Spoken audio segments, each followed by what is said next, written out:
Hi, as a trader, are you feeling dissatisfied with your trading experience? Are you feeling that you're not making enough money which your potential is actually capable of getting you? Are you feeling that your profits are small but your losses are big? Or are you simply feeling that there is something missing in your trading system or your trading regimen that's not allowing you to reach your complete 100% potential as a full-time trader? I'm Vijay Bambwani. I'm a professional trader. I trade for a living since the last 35 years. I've incorporated a limited company. It's 28 years old and I trade full-time for a living. I'm here to help my fellow traders and lend my 35 years of experience to help fellow professional traders get better and better. Now, the aspect that I'm going to touch upon in this video is of time management. You see, professional traders do not rest after the trading session is over. A mediocre or a run-of-the-mill trader thinks that majority of the work is to be done when the market has not yet opened for trade, which means pre-trading session. Looking at charts, scanning the media for news, looking at statistical data available from exchange websites, etc. before the trade begins is all fine. It's necessary. Without this, you should not even be trading. And then, of course, during the trading hours, you're sitting with your eyes peeled onto your trading screen and watching the data pass you by and trying to decipher the signals. But it doesn't end there. The most critical part that actually for me is post-trade. I make a digital log of all my trades and I break it apart into various aspects of my trading, and I see how I can trade better, trade faster, trade bigger, and cut down losses faster and let my profits get even more bigger. Now, this trade log can actually make all the difference between a mediocre run-of-the-mill trader and a highly successful, potentially even a multi-millionaire trader. Yes, you heard that right. That is a dividing line between a very successful trader and a run-of-the-mill trader. Now, I'm so sorry. Now, we are going to talk about a critical aspect of trading. How long do you keep your trade open? As a micro trend trader, completely focused on intraday trading, we all know that we must basically square up our trades by the end of the day, irrespective of the outcome. Profit or loss, you're out. That's called going flat out on the trade book. At the end of the day, your trade book is closed with zero positions being rolled over overnight. As a micro trend trader or a micro scalp trader, we all endeavor to close our trades in a maximum of 59 minutes and 59 seconds. But does it really mean that your trade must be open for 59 minutes and 59 seconds? I think not. The faster you can churn your trades, and that too profitably with optimal risk-reward ratios, the more money you can actually take home. So on a curtailed amount of trading capital, if you can flip your trade faster and more efficiently, your take-home profits will go much more higher than what you are experiencing currently. The tools, the tricks, the techniques that I'm going to discuss in this video, I'm very hopeful should make a huge difference, as different as chalk and cheese into your current trading setup, and your profits will go up manyfold. Now, let's basically look at what you need to do post-closing after you've basically shut down your trading terminal, how you should analyze your trades so as to become a better trader in the next trading session. What are the metrics that you would use and how on weekends, you must actually consolidate all this into how you actually traded through the week and what you must do next week. This is a never-ending process. A trader is like a sharp instrument who keeps sharpening his tools and himself on a perpetual basis. The better and better you get at the market with every passing day, the more profits you will take. So without much further ado, let's jump right in and see on your screen coming up is a screenshot of the trade log with a few items that I basically fill in every day post close. This is work in progress. I would keep refining it over the years, and if you have some more metrics of your own, feel free to keep adding whatever you feel like. Now, let's take a look at the screen, what it basically shows you. The first item is number of counters traded. Now, number of counters traded would mean if you're trading the Nifty, that's one counter. If you're trading the Bank Nifty, that's another counter. So you've basically traded two counters. Number of lots traded. Now, if you've bought one lot of Nifty and 5 lots of Bank Nifty, that's 6 lots traded. All right. The idea is to basically extract as much profit as we can per lot so as to take a high net profit amount home.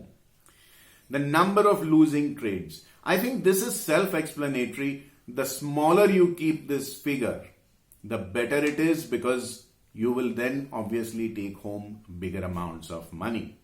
But I can assure you there are many times when I have number of losing trades which are bigger than the number of winning trades, but the losses are so small on each trade that the net profit is still fairly decent to take home to my family. So although we endeavor to keep the number of trading losses making trades to a bare minimum, but don't get too alarmed as long as your winning trades are giving you higher profits. Then the number of winning trades. Obviously, this number has to be bigger. The bigger, the better. The percentage of winning trades. Now, I would feel there's something wrong in my trading system if the number of winning trades as compared to the number of losing trades falls below the threshold of 60%. Try and see that this threshold remains above 60 and you're hitting sweet spots in profitability. The maximum loss on a losing trade. Now, obviously, this must be small. You must be very aggressive in terms of cutting down your loss-making trades, and you must be patient with your winning trades. The next item, number 7, is maximum winning trade. The maximum amount of money you made on a single winning trade or a single lot. This obviously has to be bigger. The bigger, the better. Return on investment. You know, the return on investment I calculate as the entire amount of money that I have segregated and kept with my broker. So if you've kept 1 lakh rupees and you've utilized only 25,000 rupees for your trade, you make $1,000 on this trade, you will calculate it not as 1,000 on 25,000, but $1,000 on 1 lakh rupees. So your return on investment is 1%. ROT is return on turnover. The more often you trade, the higher will be your turnover. Now, this is something that many rookie traders don't really realize very easily. The higher you notch up your turnover, whether you make money or not, execution costs keep climbing. And the biggest one is the turnover tax. If you're in equities, it is securities transaction tax. If you're in commodities, it is the CTT. So you must try to see that your profit per trade or per share, if you're trading in the cash market, has to be high. So the return on turnover in percentage terms must be higher, the better. If you try to grow your profits at 5 paise or 10 paise per share in every trade, the return on turnover will automatically go up. Number 10 is TER. This is the trade efficiency ratio. Now this is a term that I have coined myself. What is the trade efficiency ratio? It's basically very simple. If I have made 5,000 rupees net profit in my bill, in the end of the day I receive a bill from my broker in which the net profit is stated. If I've made 5,000 bucks at the end of the day and I have paid 2,500 rupees of all cumulative charges, which is brokerage, STT, GST, exchange turnover tax, stamp duty, SEBI transaction charges. If I've paid 2,500 rupees as those cumulative charges and I'm taking home 5,000 bucks as profits, that means my trade efficiency ratio is 2x, which means my profit is twice as much as my execution cost. Here again, I don't really need to tell you that your trade efficiency ratio or TER should be as high as possible. A 1:1 TER is a bad day. On loss-making days, your TER will actually be minus because whether you make money or not, you're going to pay execution costs. So what is the optimal TER? I think 2 to 2.5 times is a good figure.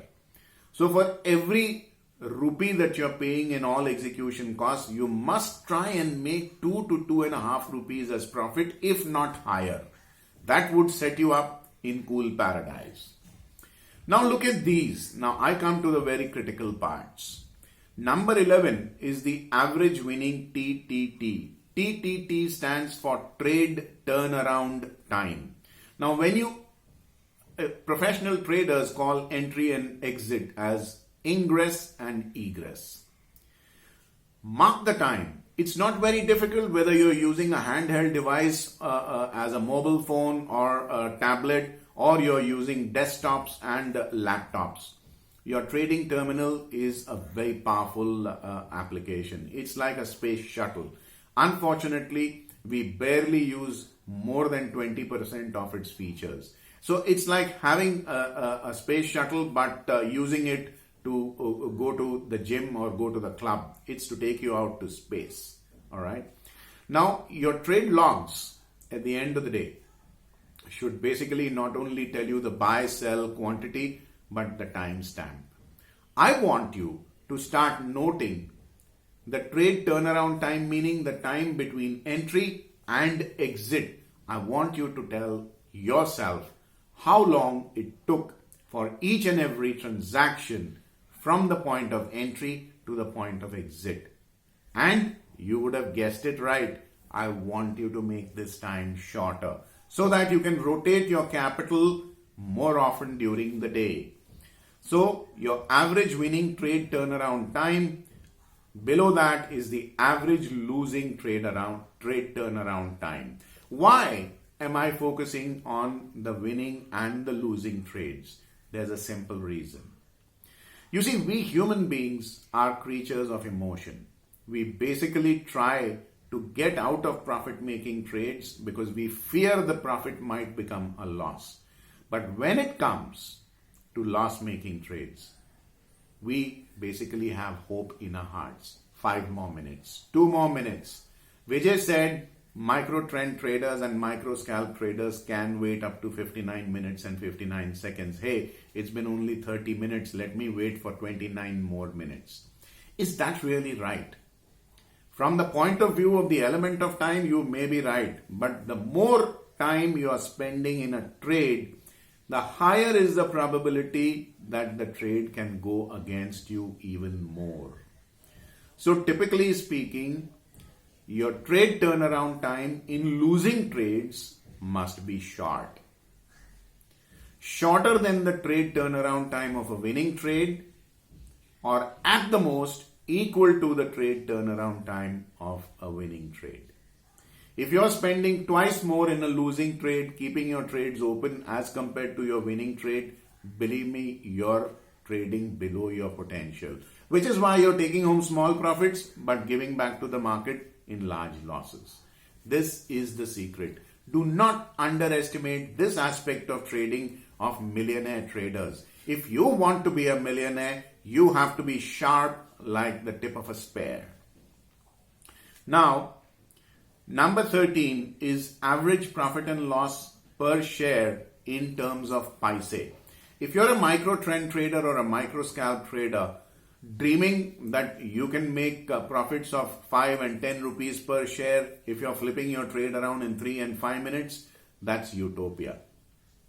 You're going to measure the amount of money that you're making in paise.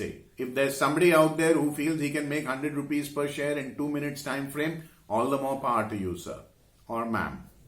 But as traders who deal in 30, 40, 50, 100,000 shares per day, in order to flip the trade around in a few minutes, you're going to get home paises per share rather than rupees. Remember, this figure is net of all execution costs, commissions, brokerage and taxes. So it will be a small figure. That's all right. Over a period of time, you will train yourself how to wait for 5 more paise, 3 more paise, 10 more paise, so that this figure goes up. Now, item number 14, and this is very close to my heart. Percentage profit that you earn in the first half, and number 15 is percentage profit that you earned in the second half. There are many traders who feel that both parts of the trading session are equal. I'm sorry, I beg to differ. Both times of the trading session are not equal. In the morning, the markets are a lot more emotional. They are opening after a period of, say, 18 hours or so. There's a lot of pent-up energy, emotions in the market at opening time. In the first hour or so, there's a lot of activity, a flurry of buying and selling. After 11:30, there's a little bit of a petering down of emotions. At lunchtime, there is a lull in the markets. And towards the second half of the market, there is an endeavor by intraday traders to square up and unwind their trades. Remember, I talked about having a closed book, flat out. So, how much money are you making in the first half of the day vis-a-vis how much money are you making in the second half of the day? This you can basically find out from the timestamp in your trade log on your trading terminal. I typically tend to make more money in the first half of the trading session as compared to the second half of the trading session. So guess what? Instead of burning myself out and spending extra amount of energy, twice or thrice more energy in the second half of the session to make as much money as I made in the first half, I take it easy in the second half. Why?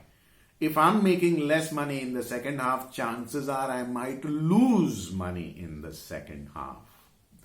So my trade size, the amount of money that I'm investing in a trade in the beginning, which is the first half of the market, will be bigger.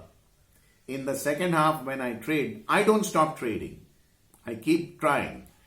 In the second half, when I trade, I will allocate smaller and smaller resources because I'm more alert about losses, because traders are winding up their positions and I might just get caught in a whipsaw. Now, coming up on your screen are the figures that I have filled up on a typical trading day. And mind you, before we proceed further, in the loss-making trades, you will also include those trades which you have squared up cost to cost. Many would want to know why. The answer is very simple. If you bought a share and sold it at the same price, hey, the broker is still going to charge you commissions and taxes. So there is a net loss-making trade.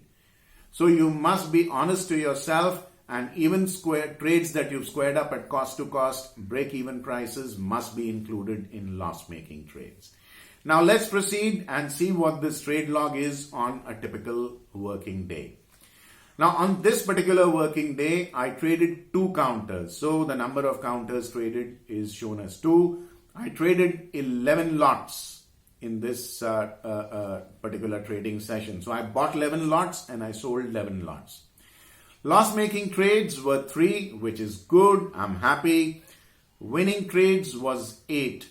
So this is a good number to start with, and it has been a good day. Percentage of winning trades 72.73%. So it's above 60%. And like I said, these figures can actually tell you a lot about the trader's personality, trading style, risk appetite, and intelligence. So at 72.73%, this was definitely a good day.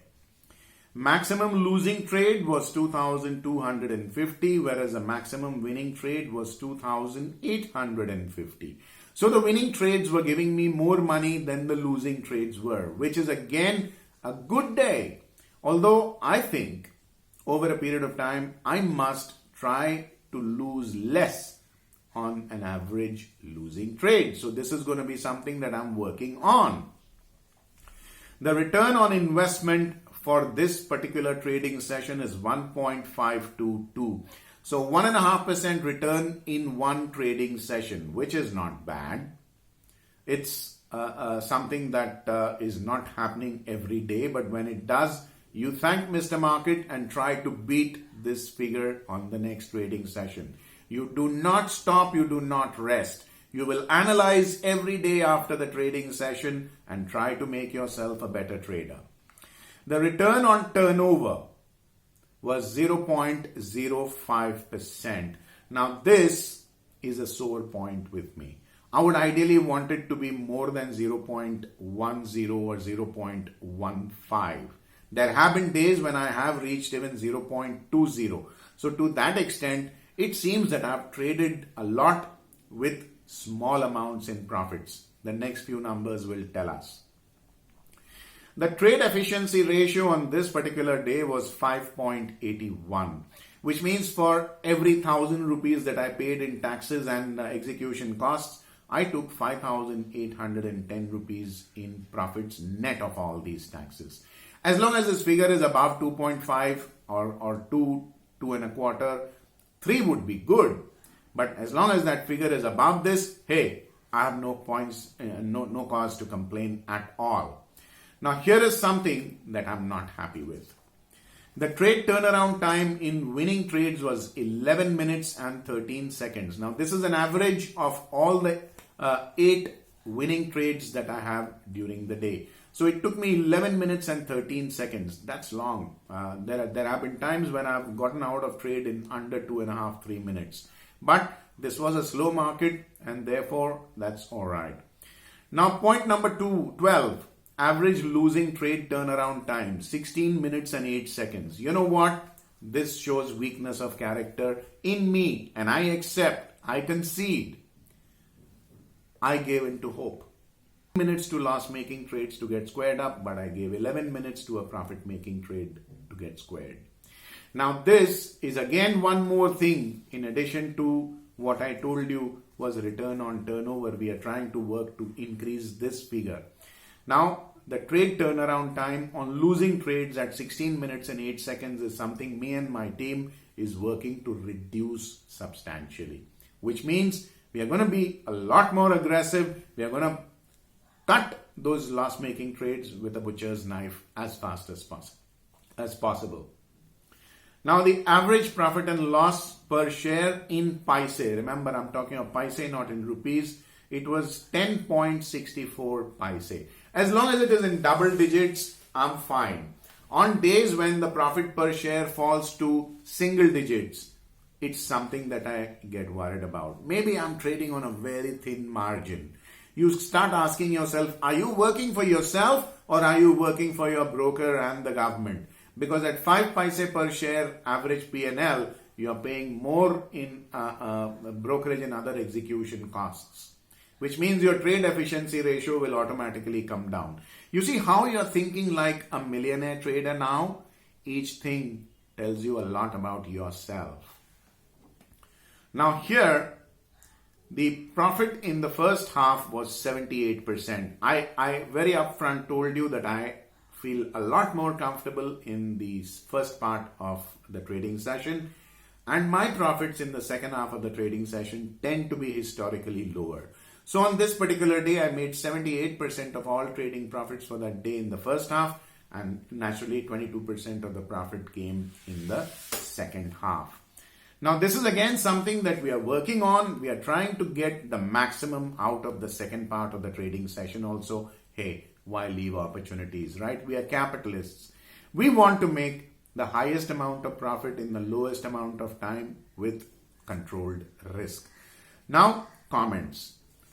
Be honest about yourself and write where you are lagging and where you want to improve.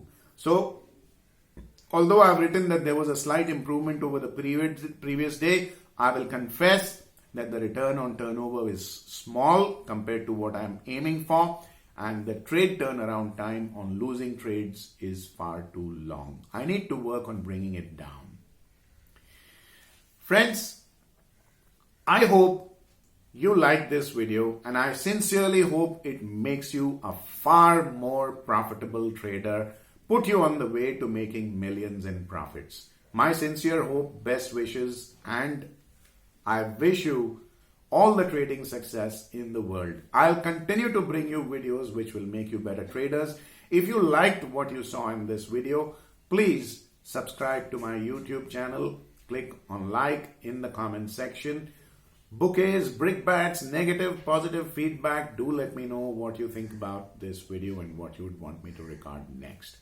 Also, if you think this video helped you become a better trader, do spread the word and help me reach out to your family and friends by sharing my video. I hope you have a very, very profitable day ahead. Vijay Pamdwani signing off for now. Thank you for watching me. Take care. Bye-bye.